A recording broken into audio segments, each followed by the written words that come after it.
I got some Japanese tech videos for you guys. We got a video here by Fuudo that I'm gonna be doing like a bit of a translation for, and this is saying burnout has benefits. So lately he's been trying to do burnout more, and he's gonna explain how he thinks when he gets himself into burnout. So here he's got full gauge, almost 3 bars. His opponent has almost full gauge, he's 2.5 and under half health. So let's go. これなんでこれ使うか問題。これ一見さなんかさ使わなそうじゃない？なんか。So he's like, this is a situation where you might think you don't use it. He's like, this might be a situation where you wouldn't burn yourself out because it can't kill, and then you're going to be against your opponent with 3 bars and they have drive gauge left over. So this is kind of like a quote unquote like bad spot to burn yourself out if you're just thinking like normally. All right, so you're saying usually in these kind of situations when you're winning and you're pressuring the opponent and you have low drive gauge, you'll play in a way where you don't want to burn yourself out. Why? Because you don't want to burn yourself out. You want to hold that gauge and you just kind of want to wait and play a little bit passive.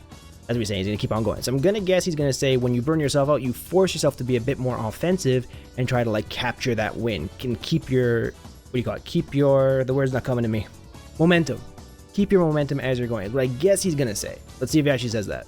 待つんだったらバーンアウト中に待ってもいいんだよ。でリスクがあるように見えるけど、これやっぱ SN でこう相手の体力が少ない後ろにスペースがあるとかだと結構大丈夫だから。Alright, so he's saying if you're gonna wait, if you're gonna play passive against your opponent, like assuming you had like 1 bar or like 2 bars of drive gauge, he's like, if you're just gonna sit there waiting, you may as well wait in burnout. Because at least you're gonna like finish, when you get out of burnout, you're gonna have 6 bars. If you're just waiting with like 1 or 2, you're not gonna get to 6 right away just by waiting a little bit. Right, and he goes at this spacing with your opponent with this much health and you with this much health and this whole situation right here, he goes like, so what if you get hit kind of thing. だとバーンアウトが終わったらドライブゲージ6本からスタートするっていうメリット。He just said what I just said. He said when he goes, yeah, he goes, if you're gonna wait, burn yourself out because you're just waiting anyways. Then when you finish waiting, you're gonna have 6 bars of gauge once you get back out of burnout. だからどうせ待つならバーンアウト中に待った方が俺お得かなと思ってる。He goes, yeah, so in his opinion, there are times when waiting, if you're going to like play passively and patiently, you're not going to pressure your opponent. He goes, he thinks that there's a benefit in waiting and just playing passive in burnout because when you get out, you have 6 bars.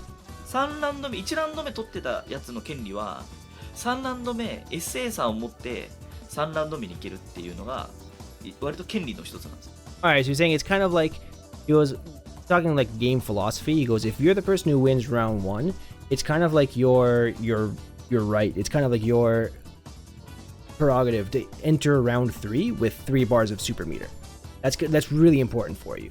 リーサルじゃなかったら SA さん。You know, so when it comes to round 2, if you can kill your opponent, if you can KO them, in Japan they call it lethal. Like risaru. So if you see risaru, that means KO. He goes, if you can KO your opponent in round 2 with 3 bars of meter, then you should use your super meter. If you can't, don't use it. 相手がなんか動いたりとか球打ったら SA さんバーンってぶつければ。Okay, this is the other thing with with your Super R3 is that when you have Super R3, depending on the character, some characters can use it to kind of like stop their opponent from doing things and also like slow down the pace of the match. And he uses Cammy as an example. So when Cammy has SA3 and you're fighting as a Cammy player, you obviously have to play differently because if you throw a bad fireball and she has SA3, she can easily react to it with SA3 and then you basically lose a ton of health or you lose the whole round. So characters like that with really strong, fast, long-range Super R3s, they should kind of hold on to it and wait because it kind of changes the whole flow of round 3. 時って待つよね。だったらバーンアウトしてる時に待った方がお得じゃね理論が最近結構強くて俺の考えとして。Alright, so he's saying, like in this situation, Ed's gonna have 3 bars of meter. And when Ed has 3 bars of meter, you can react to your opponent's fireballs, and Ed has a level 3 that kind of has decent range, and you can react to whiffed moves and fireball startups with his level 3 and blow through it on reaction, kind of similar to Cammy. He goes, so in his opinion, since you're going to be playing kind of passive and reactionary anyways, burning yourself out, again, going back to his first point, has merit, because if you burn yourself out here, you're going to be playing passive, and then you're going to be playing reactively, and then you can use your level 3 to kind of steal the rest of the round and like win that way. So that's his philosophy about when you should burn yourself out. He goes, it's really going to depend on how well you think you can kind of like stop the flow of the match based on the type of level 3 that you have and how good your ability is to like react to moves and whiffs with your level 3 and other kind of moves like whiff punishment on reaction. And he says he doesn't think it's really a popular thought yet, at least maybe in Japan. He doesn't say exactly. He goes, but he says he doesn't think it's a popular thought to think that even when you have this much of a health lead and you go into a combo here to burn yourself out, that it's a good idea to burn yourself out. He goes, maybe starting now, people are going to start thinking like that. He goes, it's his new way of thinking lately. Then a viewer asks a question, he says, is that kind of way of thinking even good for characters like Terry who have like strong burnout pressure? So let's say you're fighting against Terry, right, and you decide to burn yourself out. Most people think it's a bad idea to burn yourself out against Terry because he has really good burnout pressure. Same with like Aki or something, right? You know those characters have really good burnout pressure, like, you know, Terry, Aki, I think Sagat has a good burnout pressure too. And that person is asking, like, should you still have that same kind of mentality for that kind of stuff? And he says, in this situation... テリーみたいなバーンアウト強いキャラも相当きついと思うよ。だって、まず画面端、相手の画面端スタート、で、こっちを置き攻めできる、で、ドライブゲージも4割ぐらい回復してる SA さん打ってるからっていう状況なんで、そんな固めてる時間もないですよね。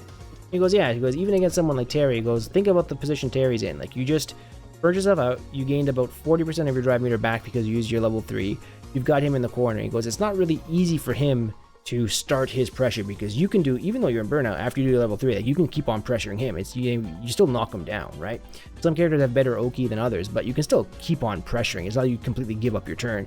He goes, so it's not really easy for the opponent to kind of, you know, start their pressure right away. So he goes, it's not that risky to be in burnout in that situation. So the opponent, what they have to do is, if they want to do that kind of play to you, when you put yourself in burnout in that situation, they've got to touch you, like, they got to make contact with your character right away, and just to get you into that burnout loop. But you already got 40% of your meter back because you eventually level 3. So they touch you, they make you block their burnout pressure, but then they do just a little bit, and now you're already out of burnout. You go, so it's not really that much of a benefit for the opponent because they don't even get their full burnout loop. And if you had all that health, you're not going to get that much chip anyways. And he goes, as soon as you get out of that chip, you're going to have 6 bars of drive gauge. So he goes, so he thinks it's a strong way of playing and a strong way of thinking. Oh, now he's talking about Noah, and he goes, yeah, see, Noah understands this. He goes, like, Noah's fundamental way of playing, like his base play style, is to burn himself out through his actions, not to get burnt out by his opponent. Right? So I know the meme, everybody laughs at Noah. They go, oh, he's going to burn himself, like Noah and burnout. But if you watch Noah play, he doesn't really get burnt out by his opponent. He's burning himself out through his play. And Fuudo's kind of touching on that right now. 的なバーンアウトです。ノアは相手の攻撃でバーンアウト全然しないですから。それはなぜかと言ったら、相手の攻撃でバーンアウトするっていうのはもうめちゃくちゃマイナスだから。自分指導でバーンアウトする分にはマイナスは少ない。やっぱ攻めができるから。Fuudo says, yeah, if you watch Noah, he goes, he never gets burnt out from his opponent. He burns himself out. And he goes, why did you do that? And he goes, well, because getting burnt out by your opponent has a lot of negatives to it. But burning yourself out to be offensive and to keep on pressuring doesn't have too many negatives. Why? Because you can keep on pressuring. You call Noah Burnout Paradise? So that's Fuudo's quick thoughts on burnout. Anyways, guys, that's it for this video for Fuudo. Let me know what you think. Do you agree with him? Do you disagree? Let me know in the comments. I'd love to know. So we got another video. This one's by Pugera. And this one's called, What is the Tiger Dirty Nexus? I like this. Dirty Nexus. You guys know what it is? Alright, so first he's just saying, like, he's not the one who came up with this tech. It's not his tech. Big cack. He figured out this tech. So he's not giving credit where it's due. Alright, so he's saying with the Dirty Tiger Nexus, to kind of set it up, like space trappies for Nexus, he goes, you don't really want to do it off a single poke. Right, you don't want to do like a far standing jab into Nexus. You don't want to do like a far crouching medium punch in Nexus. You want to do it from the target combo. The reason why it's strong, and let me just load up Street Fighter 6 to show you this. So there is a gap in between medium punch, standing hard punch.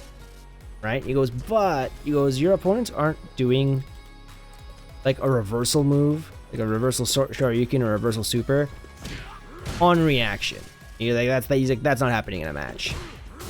Right? Yes, there is a gap between crouching medium punch target combo, but he goes like, you can't see that. Because no one's reacting to that. He goes, so that's good. And he goes, then if you do the target combo into Nexus, because if you go like this, it's a frame trap. He goes, so that's strong. Now obviously if you use this too much, and you're doing it every single time and you're always doing your target combo, then yeah, okay. Then yes, your opponents can get a little bit smart and they can push buttons in between and catch you, right? But I mean, then that kind of opens you up to other things too. Right? If they're always pushing buttons, you can just delay and you can beat them. So, you know, it all depends on how you're switching things up. Unlike Ken's Jinrai, there are people who can see the next hit and like buffer a super or a reversal behind it. They can see the startup of the medium kick and do like a super or reversal behind it. He goes, in Jinrai, when they do the medium kick, people can do impact against you, or they can do a Shoryuken when they see the medium kick follow up. But if you think they're going to do an impact to beat your Jinrai, you can do an impact and you can beat their DP. Which means if they really want a guaranteed punish against you in this kind of situation, they have to spend SA. And if you drive rush there, you can make it safe. Or you can do that. The OD low tiger shot.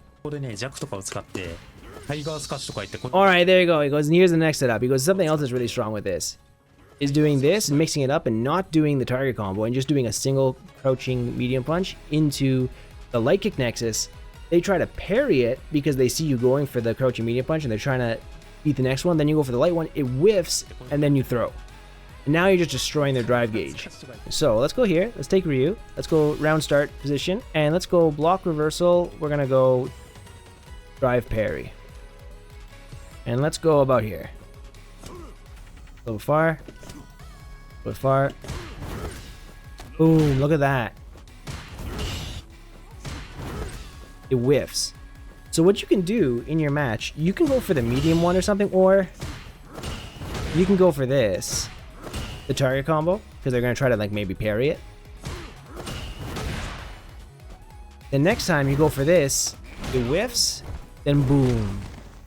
Now let's just see how much drive meter damage this does. Let's say you go for something like this.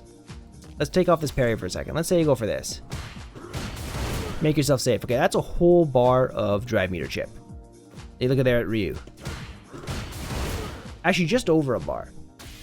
Alright, the next time, maybe a couple of frames later, a couple of seconds later, you go for this.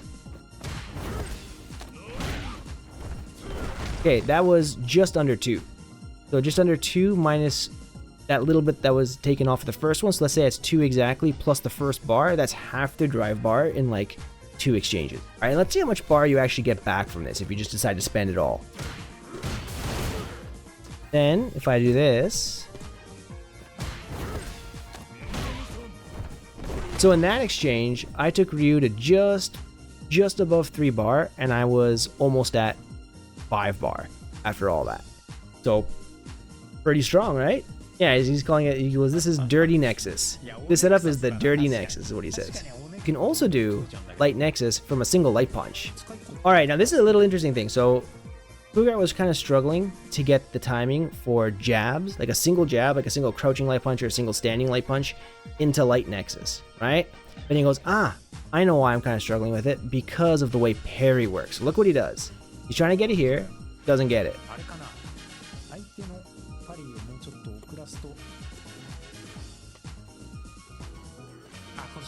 There you go. So if your opponent is parrying like on frame 1 after this, which is probably not going to happen in real life, see the reversal timing, then you're never going to be able to make this whiff. But ideally, your opponent isn't going to be pushing it on frame 1, right? Because it's not going to give them a perfect parry on this, right? They want to get a perfect parry. They don't want to get a reversal parry. So if you delay the parry, there, you can make it whiff. So if you do this, it'll whiff. So if they're trying to like parry against your jab into Light Nexus, and they're trying to do the proper timing, then they can't get a perfect parry on this. Now if we switch over to the medium version, there, that's the medium version. That's a perfect parry timing against the medium version. But if we go for the light one, their timing was right, but it whiffs, and then you can go for the punish counter. And then now look how much, you got 2040 damage, plus look at how much drive gauge that took. 1 and, I don't know, 1.6? Right? That's a lot. So this Dirty Nexus that Pugera is showing us, that both Kakeru and Daikoku are kind of working on, seems pretty good. And then once you get used to the timing, you'll do the heavy version, which is only -3, and then you get different mix-up options. So if you guys haven't tried that stuff out yet, give it a shot. Listen to Pugera, listen to Kakeru. You can't tell me Big Cock has bad tech. We all know what to do, so stick with that. If you like this video, let me know in the comments, and I'll see you guys in the next one. Take it easy. Peace.